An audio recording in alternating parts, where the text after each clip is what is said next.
Hello there! Welcome back to Star Wars in a Galaxy. This is episode 37. This is our season 4 finale. We've done it. We've made it through season 4. It's been a long season, but I promise, I looked at our schedule. Season 5 is going to go by faster. But yeah, welcome back to Star Wars in a Galaxy, watching all the Star Wars we can get our hands on. I'm Ochi of Festoon. I'm gonna keep this joke going. Every episode, I'm just gonna say something different. I'm Eli. I'm Jacob. And welcome back to Star Wars in the Galaxy. So these are our retrospective episodes, where we look back over what we've done in the last season of Star Wars in the Galaxy. In this case, watching season 1 of Star Wars: The Clone Wars. We also watched the movie, but we're not gonna talk much about it. Anything else before we get started on this? No, let's hop in. Season 1 of the Clone Wars. Season 1 of the Clone Wars. I should note, this is, because this is a chronological rewatch, we do have a few episodes from, season 2 and season 3 that have snuck in that we're going to be, 3 episodes that we're going to be talking about. When we're talking about the season, it's mainly going to be just the season 1 episodes, I think, at least for me, that I'm referring to. Also, we're excluding one episode because Hostage Crisis, the last episode of season 1, actually falls in line with the events of season 3. So, oh gosh, this is gonna be so complicated. Okay, it's less complicated than you think. Remove 1, put in 3, and it'll be fine. All right, it's not the end of the world. It'll get less complicated going forward as well.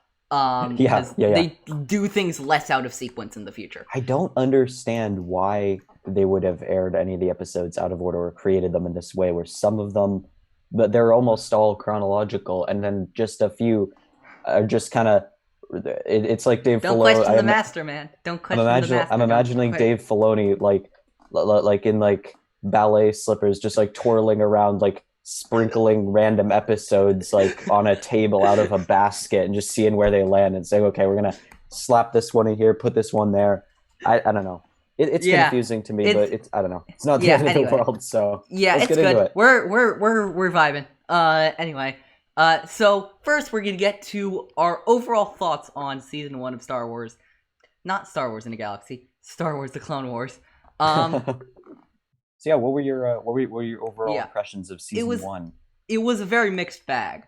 I would say I'm looking at our we're gonna talk about our rankings. We ranked all 24 episodes we've watched so far. Yes. I would say of them all, I'd say it's pretty even split. I think half of them are pretty solid, and half of them just didn't work for me. Okay. And I think it's gonna be remedied. That's the thing. Season 1 of every single Star Wars show is the worst season in my opinion, of every single Star Wars show.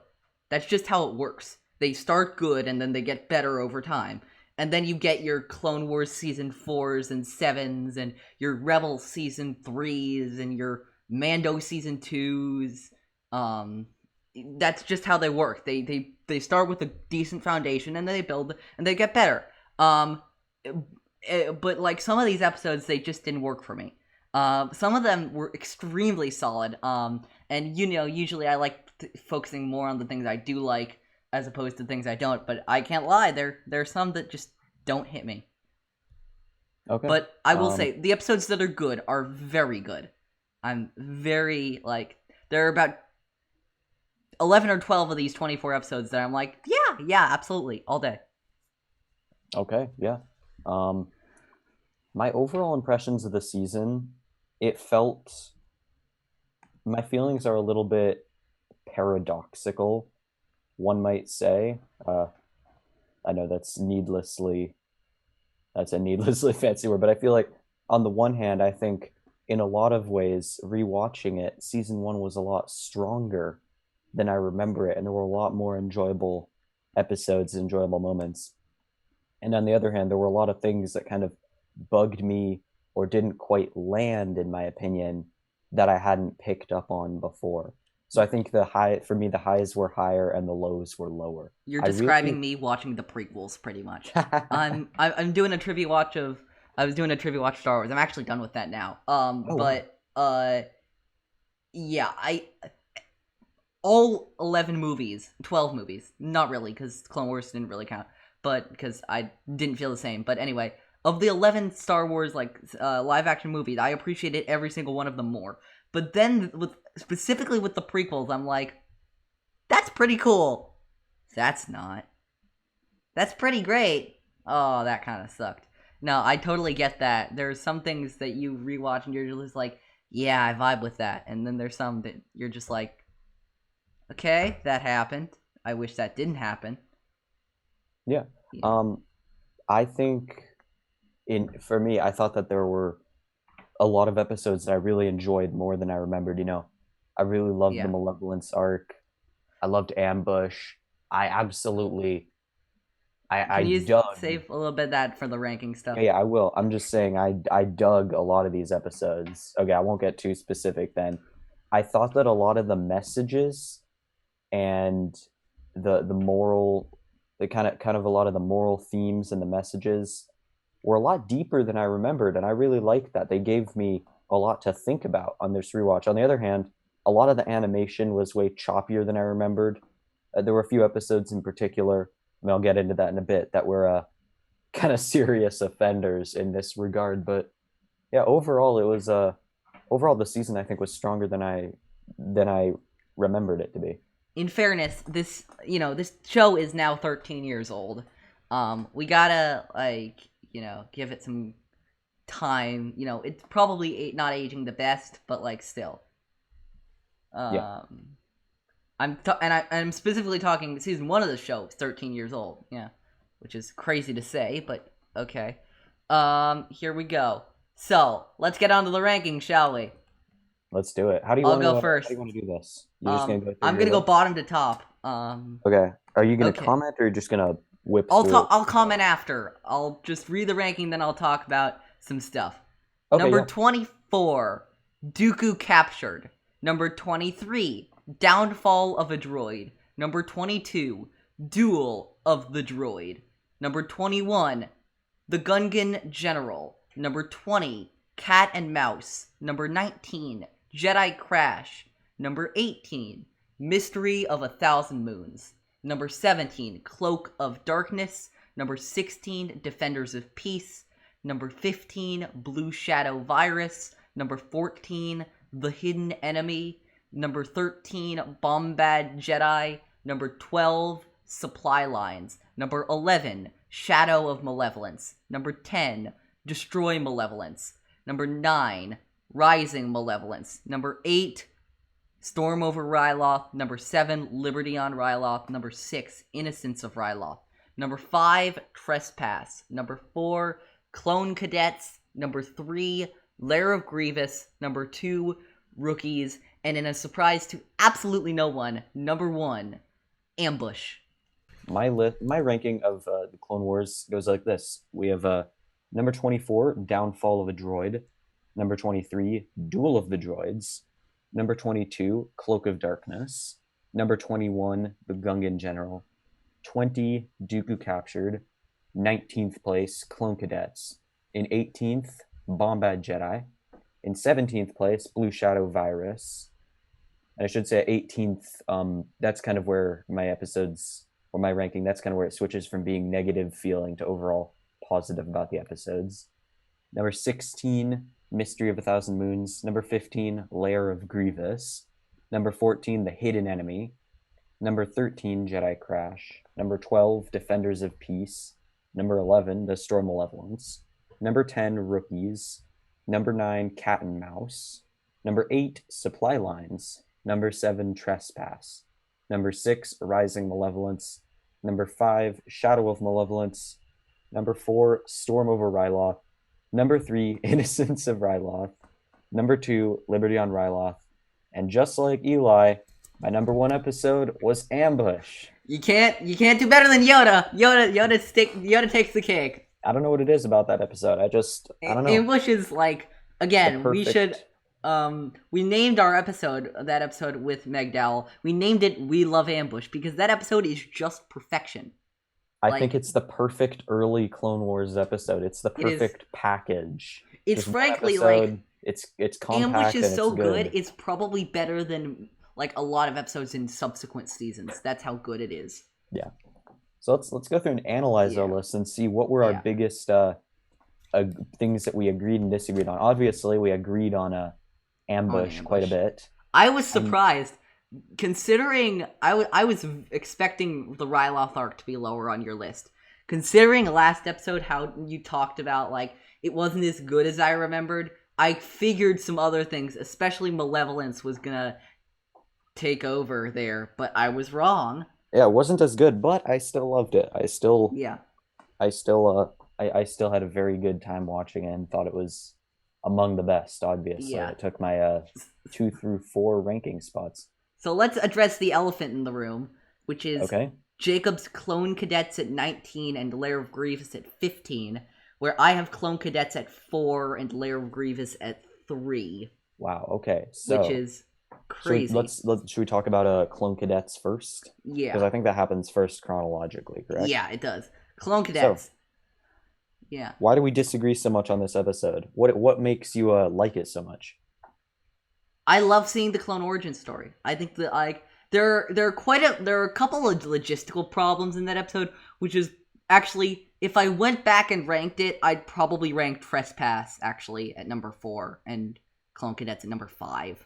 But because there were a couple of logistical errors that kind of take that episode down a peg for me. But I love the clone origin story. I like how I love seeing how they all got their name, and I love the message. The message is so strong in that episode. The whole, like, the teamwork makes the dream work, like, that whole thing, that vibes with me. I love that. Like, I love that. It feels very Star Wars to me. It feels very, there are more of us when we work together. We're stronger together. All that sort of thing. Yeah, I totally vibe with that. Yeah, I think why you don't as much. I didn't dislike it. I just thought that there were not that there were better episodes necessarily, was why it ended up there on my list. I would just say that I don't think it did anything super special. Yeah, overall, there wasn't anything wrong with it. I just didn't really think it was that great. I don't really know what to say. The story was fine. It just felt a little bit I don't want to say boilerplate. It just felt a little too predictable. Okay, that's fair. And a little bit too yeah, not to say it's unoriginal, just yeah. But then we get to my my precious Lair of Grievous, and I'm very interested here. I'll quickly explain why I love that episode. That episode for me, I know I talked about when we were talking about Trespass, how much of a new tone that set for the Clone Wars, and I think Lair of Grievous, I did a very bad job in that episode of saying this. I love the tone that episode sets quite a bit too. It's completely new. Everything is completely new. We go into Grievous's lair on a planet we've never seen before, Vancor. We see Kit Fisto. We never heard Kit Fisto utter a word in Revenge of the Sith or Attack of the Clones. And we get to see him not only speak, but, like, be a badass, almost defeat Grievous. And I also love what it says about, like, what it says about Nadar Veb, who pays the price for being, a little arrogant, a little too sure of himself. And yeah, I think there's so much I like about Grievous. Yeah, for me, the reason I put Lair of Grievous there, again, I didn't think it was bad so much as it wasn't all that good in my mind, and I just didn't enjoy it all that much. I think that they had a lot of missed opportunities. I don't think they should have killed off Nadar Veb quite as quickly, and it just felt as though the message and the message and the kind of morality of the story, they could have dug into that quite a bit more. So I just think that there were some missed opportunities there to kind of go a little bit further, and yeah, it just left something to be desired for me. Okay, that's fair. I have a hard time saying a ton of negative We'll switch things, gears. Yeah, all right. Switching gears. Sorry. We'll switch gears. Next? There's one more I want to talk about, which is an interesting reversal of the common rule. We've been talking about stuff I'm more positive on that Jacob's more negative on, so now I want to switch it. Let's talk about Cat and Mouse, number 9 on your list and number 20 on my list. Okay. So I guess I'll go first this time because I liked it more than you did. I think that, again, it's a little bit like Ambush, where I kind of like it because it's a very kind of compact story. It's action oriented. It's not too big. It's not too sprawling, but it pulls you in, or it pulled me in at least. It's very exciting. Yeah, it's just kind of to the point and compact and well rounded. It doesn't go off the rails, and it just I really liked it. I like the parallels to kind of Cold War submarine movies a bit, and the I like the reference, some of the references that they had. So I don't know. I just thought it was a fun kind of action oriented episode. Yeah. I mean, really, there's no secret to why Jacob likes this episode so much more than me. He's a vehicle Space guy, battles. and Yeah, I'm space not. battles. I love space battles. They're my favorite. It didn't land for me. Like, you know, it's ironic. I've played Squadrons. Jacob hasn't. Squadrons completely did not land with me. But I'm betting you anything that if Jacob had played Squadrons, he'd be raving about it. I don't know. I've heard that game is really hard, and I'm not super good at overwhelming difficulty video game experiences. You can turn the difficulty down for the yeah. For the, is that what you're saying? Yeah. Okay. Yeah. But yeah. I don't know. Is there anything else you want to discuss with the rankings? We really have a lot of the same things in the same places. In the grand scheme of things. Jacob has the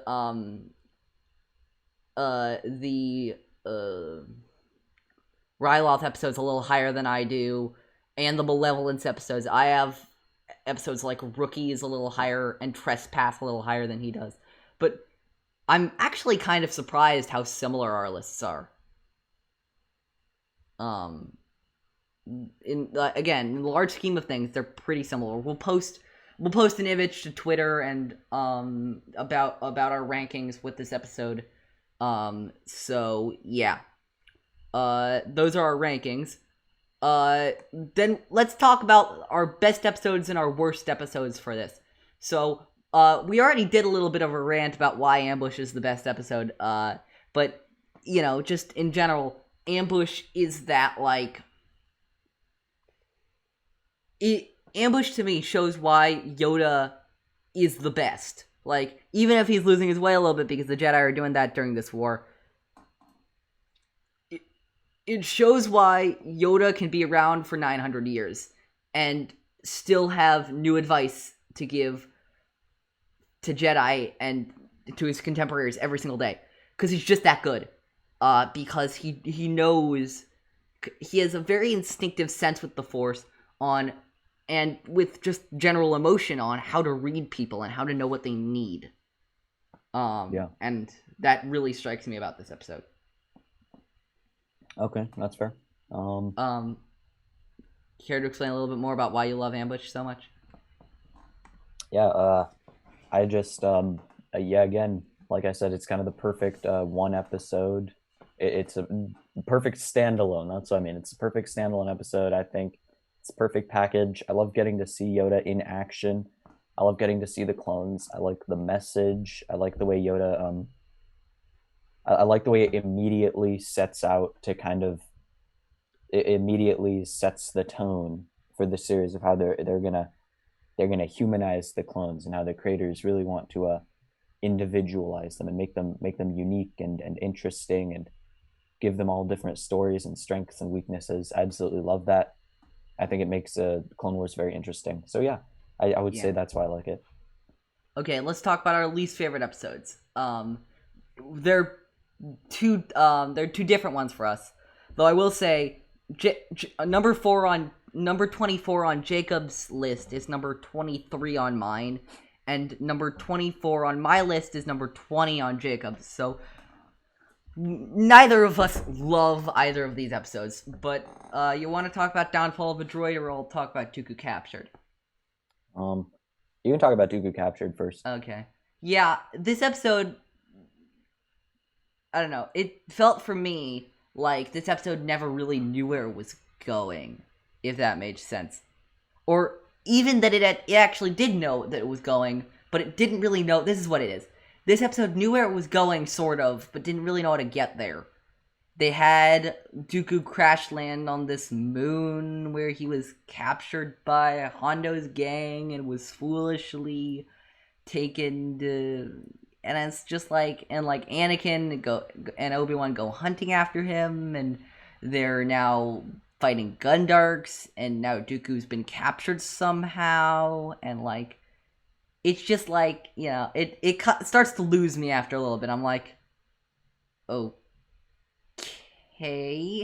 there's no suspense here. We know Dooku survives to Revenge of the Sith, and we know Anakin and Obi-Wan don't capture him because, that's not gonna work. And so all tension is lost. And, like, also, Dooku's not captured for most of the episode. So you're just kind of waiting, because the episode's called Dooku Captured, for him to, I don't know, get captured.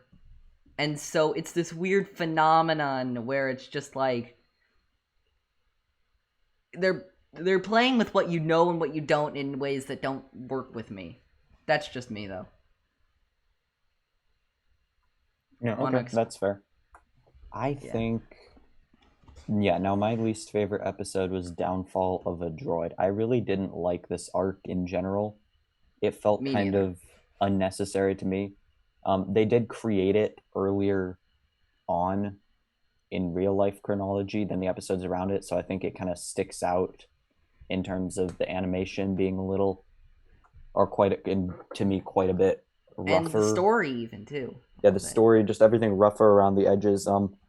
It had its interesting moments as a story, but overall, and one thing I really did like about it was the first encounter between Ahsoka and Grievous. I thought that was really awesome. Or it wasn't in Downfall of the Droid, but it was in that arc. But overall, this arc, I thought it was pretty lacking. Yeah. Here's the thing about this arc. Didn't have a lot. Like, that whole, that guy Noct, who was the guy who captured R2? He had a really interesting grunge feel to that ship that I really appreciated. But other than that, this arc didn't really do much for me. Yeah, it felt like it was just reinforcing that Anakin is doing everything wrong, but he still ends up being right. I feel like it enforced something completely different. I felt like all those times Mark Hamill ranted about how important R2-D2 was, I feel like it was just that in an arc. That's true. I do agree. That is. They're just like, they could never have gotten anywhere without R2-D2, and we're like, we know, we're Star Wars fans. We've been doing this for 42 years.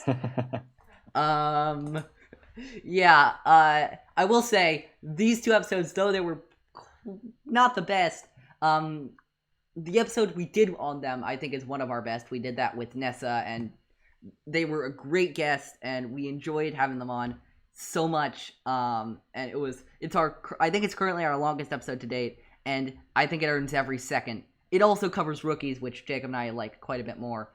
But yeah, that was a good episode. Let's go now to best and worst characters. You want me to start? You want to start? You can start. I think the best character in season 1 of the Clone Wars, this is going to be an interesting one. Anakin Skywalker. Going from a character that this is right after Attack of the Clones. And Attack of the Clones Anakin, for me, is like, just so bad. I don't find any redeemable qualities that I can like about Attack of the Clones Anakin. Revenge of the Sith is a little better, but the Clone Wars Anakin, what Matt Lanter did with Anakin is so incredible that he kind of redeemed the character a little bit in my eyes. And that really shows this season. Anakin feels incredibly consistent with him in the prequels without having a lot of the flaws that he had in the prequels. Filoni and the writing crew did a great job of writing Anakin. Matt Lanter, again, did a really great job of voicing Anakin. Everything Anakin this season was actually pretty good, in my opinion. My favorite character, I have to say, was Ahsoka. Now, this may seem strange because season 1 Ahsoka, a lot of people don't like her that much, but I think she's my favorite character because she's the character that gets the most improved trophy at the end of the season. She starts off pretty not pretty. She starts off a little whiny, but that doesn't bug me as much as it bugs some people. But she has an attitude. She's whiny. She's She's 14 years old, for God's sake. 14. Like, she's not the nicest person. In the middle of a war zone. I think by the end of the season, she really grows a lot and starts coming into her own as a character. We see her start to mature. She starts to and I'm not just saying that because she starts listening to Anakin. This isn't really about like a whole "don't question my authority" thing, but I think that I think that the creators just did a great job of kind of having her mature a little bit and grow into the space that the show gives for her over the season. And I think you really see that the most, obviously, in the Ryloth arc. So yeah, I like Ahsoka because of how she kind of grows and matures during the season. We kind of see her character get more interesting and deep. Yeah. I would say the same with Anakin, character... honestly. Oh wait, I haven't done my least favorite yet. Okay, you do your least favorite first. Least favorite character. There was some... R3S6. Get out of here. Is that Goldie? Yeah. Goldie. Get out of here. I hate you. I've never cursed so much in my notes than when R3S6 was around. Get out of here. You're a separatist spy? An astromech separatist spy. Are we really doing this? Like, seriously? I'm not even gonna. Just like... no, please. Get out of here. What exactly was it that bugged you so much? Was it you don't like the idea of there being a separatist? Yeah, I think that idea is kind of absurd. Was it just? I think it was. So you're not saying that as an emotional response so much as that this idea is just absurd. Is that what? I also what you mean? Emotional response too, like her sabotaging Anakin, the Goldie sabotaging Anakin doesn't work for me. Like that those episodes were really goofy and they didn't make a lot of sense to me. Yeah, I really hated Goldie. I'm glad we don't have to see any more of Goldie. My least favorite character was Tee Watt Kaa from the Jedi Crash Defenders of Peace arc. It wasn't that I disliked his philosophy. On quite the opposite. I thought that the idea of him just being radically pacifist and just really putting his foot down and refusing to get involved was a really interesting idea, one that we hadn't really seen a ton in Star Wars at this point. Until the Clone Wars did it 600 times, but yeah. Yeah, but I think that again, I thought I just thought it was a really interesting idea. I liked the way it bounced off Ahsoka, and we kind of saw Ahsoka and Anakin grappling with it, and then I almost said Luminara, Ayla Secura kind of trying to rein them in the discourse and have a little more restraint. And I really like that aspect, but I thought this character felt really two-dimensional. They didn't go beyond that aspect of Tee Watt Kaa at all. And I'm not talking about give him a whole backstory, give him a personality. I just thought that although the ideas that they introduced in terms of war, pacifism, picking sides, who started it, takes two to tango, all these things, you don't ever see him get more nuanced in his ideas. He's always just kind of sticking to the same line, and we don't really see that. There's no growth. Change at all. I'm not looking for growth even. I just wish that we could have seen him in turn kind of grapple with encountering someone of a radically different philosophy like Anakin or Ahsoka, but instead he just brick walled into them. Yeah, in the same way that the Jedi had to grapple with him. I thought it would be really interesting just to see him grapple with the reality of the situation, the same way the Jedi had to grapple with the reality that not everyone is gonna bend to their will and give them what they want and step a come aside down to earth moment. Yeah, I wanted it to be like a moment of reckoning and a moment of having to kind of look in the mirror for both of them, but it didn't really end up being that for Tee Watt Kaa. And I don't think it would have required a ton of heavy lifting from the story. I think even a couple minutes, one extra scene really could have done something. So it's A not so few much that he was a lines. bad character. Yeah, a few lines. It's not so much that he was a bad character. I think he was a really good character. He was just That my least didn't favorite because there was so much do anything. missed potential, so much stuff that they could have done, I think. Yeah. So that's kind of, yeah. Tee Watt Kaa, good, Yeah. but Doesn't do could have it. been way better. Life is good, Okay. but it can be better. There we go. Newest meme on the market there. That's what Pedro Pascal doing everyone's it. doing that on Twitter. I don't really. It's No from Wonder shit. Woman 1984. I haven't even seen the movie, but Yeah. everyone's doing it, so I thought I'd jump in. Coolest new thing you noticed from the rewatch. If you need a little time to think, I can tell you Oh no, mine. I got was mine just off the thinking top about of the head. All right, you go Oh, first. interesting. Mine is here's what I love. I love that the Clone Wars goes to new locations, but when it's time to nostalgia, it can nostalgia all it wants every day and every night. Here's what I mean. Rugosa and the Lurman planet. I forget what the planet's called. And Vancor and, the Pantoran moon. Or to Plutonia. And what's that other planet? Toydaria. And all these new planets they introduced seamlessly. And I love all of them. But we get to the Blue Shadow Virus arc, which is not an arc that I enjoy immensely. I like it, it's good. But when they have to Naboo nostalgia, they can do that. And it feels so much more rewarding because you've been to all these new places. And then you get a glimpse of like what feels a little bit more like home, you know what I mean? That like familiarity. And you see the Queen of Naboo and you see the hangar that you know from Phantom Menace.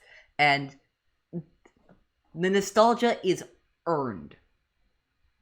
It is earned by going to all these new places. A little bit like Mandalorian now.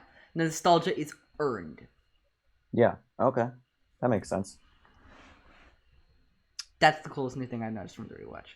So, something I noticed from the rewatch that I thought was really cool was the episode Trespass.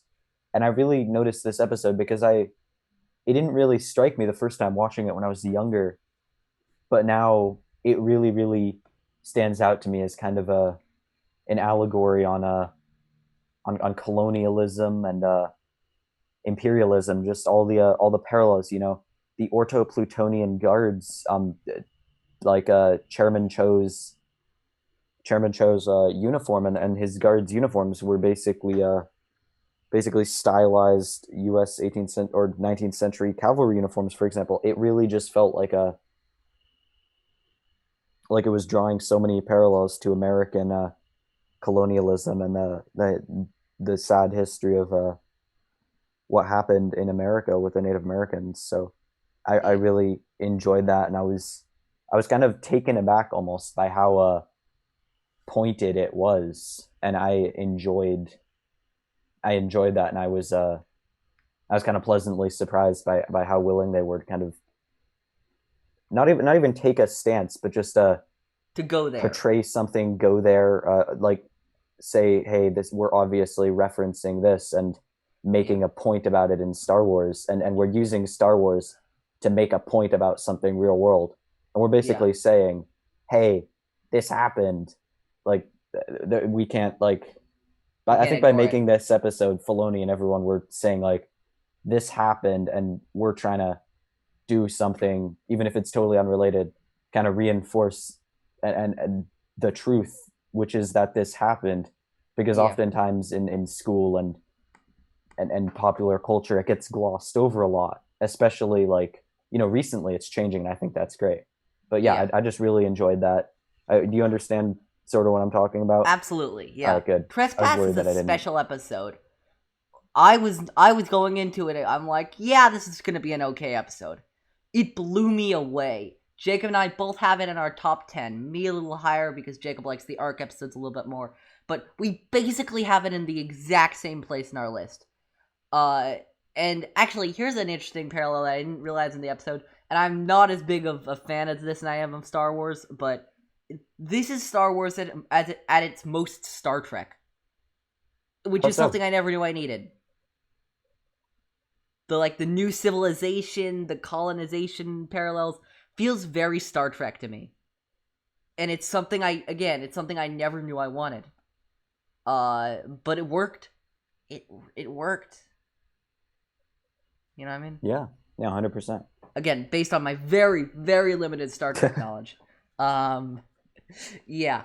Next, speaking of planets, favorite planet. Let's see. Yeah, actually, I'll go with mine. Mine's not a planet, but mine's a moon, actually. Believe it or not. What is your moon? Milius Prime. Oh, Milius Prime. It's one of the moons of Iago, I think. I did not know, I totally forgot about what happened on that moon. And, with the whole Jabo subplot and, those weird Venus flytrap plants that were, super carnivorous. That was weird. I mean, I'm not sure if it worked or if it didn't, but, they went there, man. They did that. And I cannot fault them at all. And I want to reward them for trying. Yeah, It might not have worked, but they tried. They did it. Yeah. Something that, yeah, my favorite planet is actually also a moon. It is the moon of Rugosa from Ambush. Oh, yeah. I thought that the idea to have a drained sea filled with giant coral and just the topography of that, the way it was kind of a mix of, it reminded me a little bit of the Grand Canyon or the various national and state parks in Utah with the crazy canyons and the rocks, but then also having these giant corals and different formations and forests of skeletal, lifeless trees. I don't know. I just thought it was a really creative. It's another example of they went there. Idea. I think it's something that yeah, I just love that in the animated shows they can kind of try out all these different ideas, and I don't know exactly what the technical restraints and realities are with the Mandalorian, but I kind of am hoping that in more live action shows with these new technologies that Disney and Lucasfilm are using, that we'll get to see more outrageous locales like the coral forest in the future. I mean, the volume can't hurt. I mean, look, this is one of the things I learned from the Disney Gallery documentary for The Mandalorian Season 2. They only filmed one episode outside of the volume. One. And that was Chapter 14, The Tragedy. They filmed Tython in Simi Valley, California. Yeah, I thought that was in California. I was like, wow, looks like California. But other than that, they filmed everything in the volume. Every single thing. Every episode. Which is ridiculous, by the way. So that's pretty crazy. And it's only getting better, So I really think that a Rugosa-esque thing could happen in The Mandalorian, or any of the live-action shows that are coming to Disney Plus that are Star Wars-related in the future. Okay. Yeah, I think that's it for that. Should we get on to everyone's favorite part of the show, Jacob? Everyone's favorite part of the show. What Okay. you've brought me today is worth 1/4 portion. What you've brought me today is worth 1/4 portion. What do we have? We have 6 degrees of Star Wars, right? And Star Wars opinions. For reasons we will say later, we're not doing 1/4 portion next episode. For reasons we will say later. There is a reason, though. It's related to an announcement we'll make at the end of the episode. For 6 degrees of Star Wars, it's the segment where we connect people in Star Wars to other people. Like the game 6 Degrees of Kevin Bacon. You want to go first? You want me to go first? You go first. Okay. Lead off. Lead the way. This is a good one. This is a spicy one. I love this one. Grief Karga and Emmanuel Doza. Grief Karga and Emmanuel Doza. Emmanuel Doza is Captain Doza, correct? Yes. Okay. Star Wars Resistance, because Resistance love. Okay. Grief Karga knows. I think there's only one way out of this. This is tricky. Yeah, I don't know what the way out of this is. Actually, there are 2 ways out of this. Never mind. 2 ways. This is gonna be pretty darn tricky, actually. I'm trying to think. I can't visualize it. Okay. I'll try something. Okay, Grief Karga knows Din Djarin, obviously. Yeah. Din Djarin has met Ahsoka. Yeah. Ahsoka has actually. Oh man, we don't know that for sure. You were gonna go with Luke, weren't you? No, I actually wasn't. I was gonna go with Leia, but has she met No, we Leia in a don't. movie? We don't know We that. don't know that. Dang, that's crazy. Shoot, I just revealed something. I feel like they would have almost overlapped in Rebels, but maybe Think not. carefully. I don't know, man. I give up. I'm sorry. I'm actually stumped. I know it doesn't seem like that long, but I can't think of one that does it in 6. Well, try something for me. Din Djarin's met Luke Skywalker, hasn't he? Oh my gosh! Wow, I didn't even think of that route. Gosh, that one episode of The Mandalorian. He gives his kid to him, for God's sake. That one episode of The Mandalorian upended this entire game so much. Okay, Pretty much. Din Djarin, Grief Karga, Din Djarin, Luke Skywalker. That actually doesn't change things much because Actually, wait. Luke Skywalker. I can't remember how the Resistance really goes. That's the problem. That's the problem. Well, here's the thing. You don't really need to know how Resistance goes. Here's my path, okay? Here's what I'm wait, I got it. Actually, I got it. We have the Luke Skywalker. Luke knows Leia. Leia has talked to Kaz, who knows Doza. There we go. Yeah. I was thinking like, because Doza's good friends with Yeager, who's good friends with Poe, and also Kaz is good friends with Poe, so you could do that. But yeah, that was a hard one. I'm sorry about that. That's okay. No, hard. That was it. Two was of the that was interesting. Okay, here we go. Next one for me. Let's do this. Go ahead. First one. Oh no, are you frozen, Jacob? No, I'm good.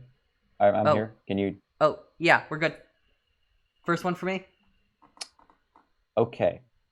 Start off with I'm a Gun Die and Mon Mothma. Maybe that's too easy. I don't know. Let's just try it. Oh wait, this one's Mon Mothma, Bail Organa, and doesn't Organa connect with Gundai because he's given him the aid and supply lines? Oh yeah, I guess you're right. Okay. Oh yeah, that was too easy. Oh well. I was about to say, wait. Yeah. Okay, next one for you. Here we go. Are you ready for this one?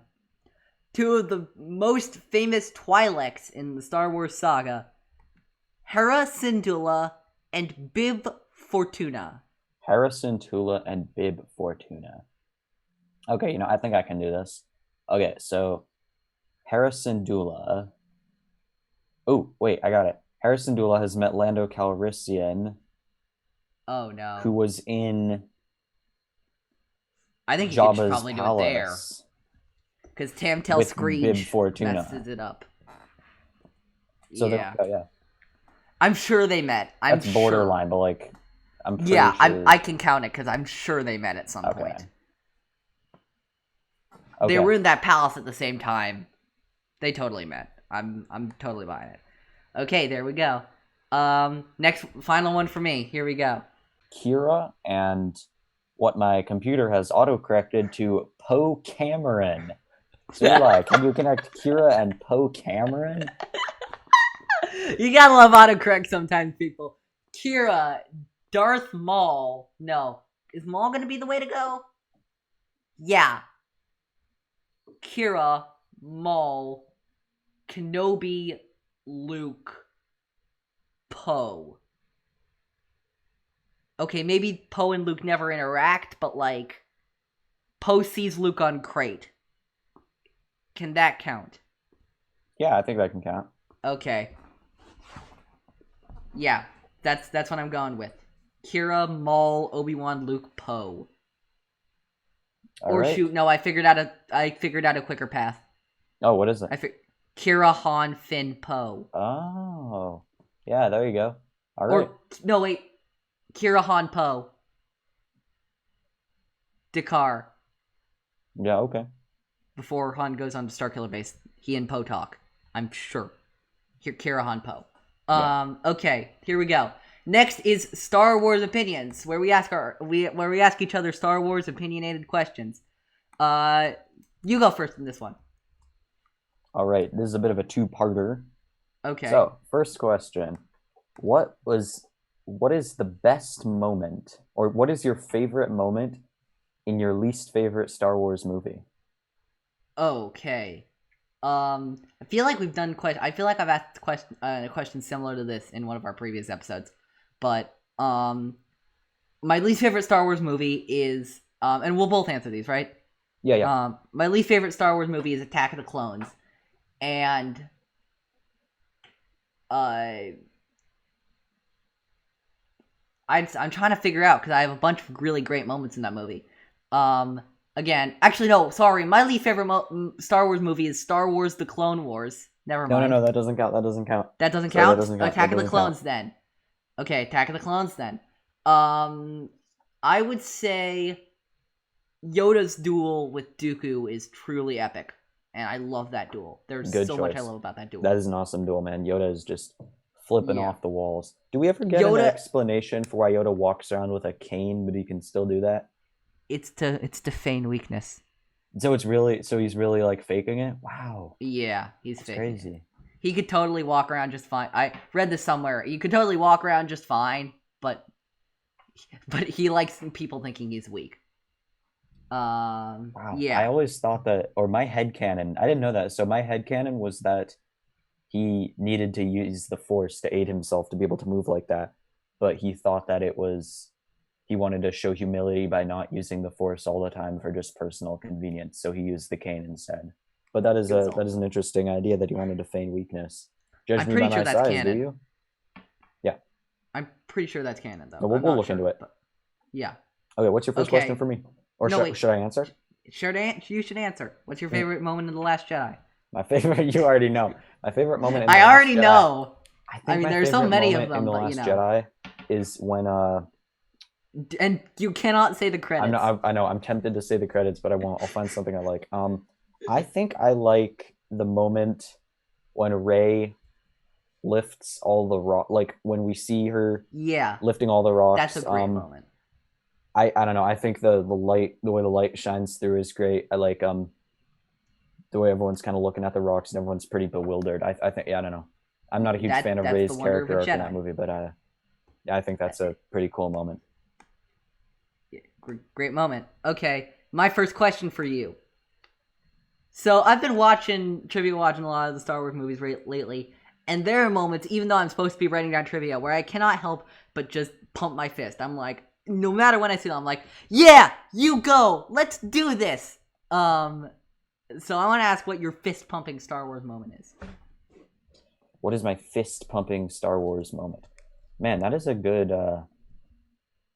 question. I think it's Attack of the Clones, when the clones come in, when all the Jedi are surrounded, then all the clone gunships come down all of a sudden. That is just, for me, that's absolutely a fantastic moment. Or in The Force Awakens, when Finn and Han and the others get freed after they get taken prisoner on Takodana, and then the X-Wings come in. The Resistance come. Yeah, that's a good moment. But overall, yeah. I think the Attack of the Clones moment is my favorite fist-pumping moment. What's your favorite fist-pumping moment? I have a tie of 3 of them, I'd say. Number 1 is Return of the Jedi. You failed, Your Highness. I am a Jedi, like my father before me. Yeah, you are! Let's go, Luke! Let's do this! I remember physically saying that. The other 2 are from The Rise of Skywalker. Number 1 is, my friends, I thought we could do this, I'm sorry, but there are too many of them. But there are more of us, Poe. There are more of us. And then all the ships come out. And then finally, my third one, this probably is the most controversial of the 3, End of Rise of Skywalker. There's been no one here for so long. Who are you? I'm Rey. Rey who? Rey Skywalker. I remember I was watching that moment and I'm like, I was feeling very tired, but I'm like, yes! You say that. You go. You get the blessing from Luke and Leia as Force Ghosts. You go. Those are my 3. I'd say of the 3 of them, probably my favorite one of all 3 of them is I Am a Jedi, but the Rey Skywalker is pretty close. Yeah. Um, So my second question for opinions, okay, my yeah. follow-up to the first one is, what do you think is the worst or cringiest moment in your favorite Star Wars movie? So it's the Okay, opposite of the first. yeah. It's hard. I love Return of the Jedi in so many ways. I love that movie. Like, again, trivia watching that movie. That movie is so great. So incredibly great. I would say, and of course this is an example of aging very, very badly, putting Leia in that bikini is just terrible. I really wish they hadn't done that. It's hard to watch for me. It's really hard for me to see Leia, who is this strong character above everything else, being made to look weak like that. It's a little painful for me to watch. Okay, I understand that. For What's your me, least favorite my moment from least Empire? favorite moment from Empire. Yeah, so you know. So I Empire know. Strikes Back. Yeah. I think this is kind of a phone in it. Like, I mean, there is an obvious answer. Um, The kiss? the kiss. Like, Oh Jesus. why? Yeah. I literally typed They're again literally twins. Come as I was on. trivia watching that movie, I typed in my notes I was just looking at the other day. Luke and Leia kiss, parentheses. I know, right? Yeah, and I mean, I'm gonna pick something else just because that moment is Yeah, such low that hanging fruit. I yeah, have to it's say, obvious. mine also involves like I have to say the moment when Leia and Han are in the closet of the Millennium Falcon and they're fixing it, and then Han kind of comes up behind Leia and wraps his arms around her, and she's like, "Don't touch me." He's like, "Why not, Your Highness?" You know, that doesn't age well, and I think No, yeah, that a doesn't lot age of the well. It's a little a lot of the creepy. moments with the original trilogy that are bad are Even the moments that prequel, have not aged well. even the prequel trilogy are just moments where like boundaries, like I think it's Yeah. mainly Han and Anakin, they need to learn some boundaries. Luckily, Star Wars has never been that much about romance, so it never like that's what I It's love. never It's too it good. never gets too creepy. They always kind of pull back just because there's so And much it never action. gets too much. Like it happens for like a half a minute, and then you're on to something else. Yeah, You know what yeah, I mean? definitely. Yeah. Okay. My second question. This is a question I asked to the great women over at Forced Toast a long time ago. And it's also about favorite Star Wars movies. What was the moment when you watched Empire Strikes Back for the first time? I'll do this for Return of the Jedi. What was the moment when you knew that was your favorite Star Wars movie? What was the moment you just knew? The moment when I knew it was my favorite Star Wars movie.